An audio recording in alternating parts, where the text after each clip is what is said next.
c'est une histoire assez cocasse, relative donc à, justement dans cette île de Col de Fer. Et c'était après la guerre de 39-45 là, et dans cette partie boisée, donc, était constituée on appelait ça les aubarèdes, c'est-à-dire planté en aubier, et sans ce qui n'était pas émondé, eux, qui venaient très haut. Et le soir, il y avait une coutume qui voulait qu'à l'entrée de la nuit, les vieux chasseurs du coin allaient veiller avec le fusil, allaient veiller les corbeaux, les pies, parce que c'était un mets de choix, ils mangeaient les corbeaux et les pies.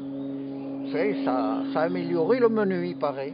Enfin, même, c'est même certain, parce que moi-même j'en ai mangé, et ça m'a bien préparé, c'était pas mauvais. Et ces gens-là, ils étaient 4. Figurez-vous que je rencontre une dame, une épouse d'un de ces vieux messieurs, qui me dit, toi qui vas voir à la chasse souvent le soir, comme ça, là, tu devrais regarder ce qui se passe. Ils rentrent tous les 4, là, et ils sont, on dirait qu'ils ont bu. Ils titubent un peu, ils sont comme bourrés, me dit. Elle me dit, oh, je sais pas, moi. Elle me dit, je soupçonne qu'ils vont chez un voisin qu'on appelle Filate, et là, ils vont sans doute boire un coup. Bon. J'ai dit, ben, je verrai. Et un soir, je pars, je m'en vais voir donc ce qui se passe. Et je m'étais caché à proximité de l'endroit où c'est qu'ils devaient aller chasser, dans les endroits où ils avaient leur caravane pour chasser. Mais au lieu d'aller vers les cabanes, je les vois, ils allaient vers une souche. Tiens, qu'est-ce qu'il y a là? Et tous les 4, et sur une souche, l'inondation était venue, il y avait quelque temps de ça, elle avait déposé une barrique. Et cette barrique était une barrique pleine de vin.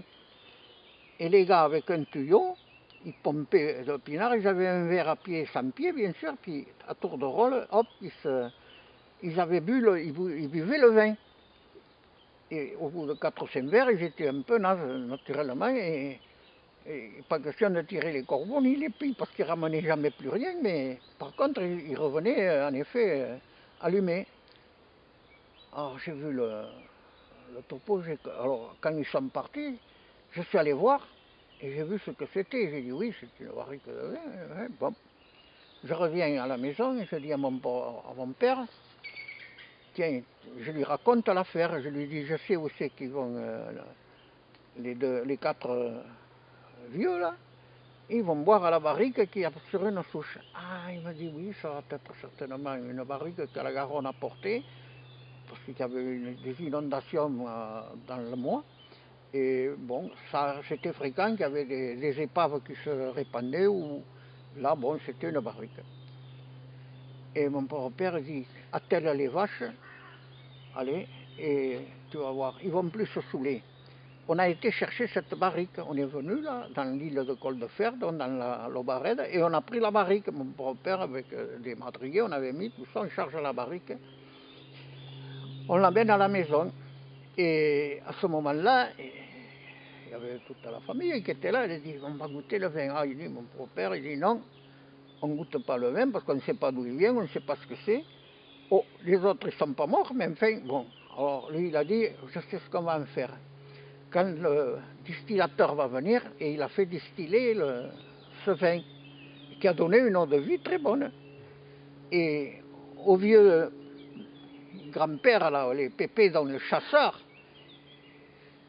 après, il leur offrait un petit coup de la goutte, qu'il dit, venez boire la goutte, mais il leur a jamais dit que c'était leur barrique, parce que suite à ça, quand j'ai revu l'épouse du gars qui m'avait prévenu, elle me dit, mais ça y est, il ne rentre plus sous, hein, ça y est, ça.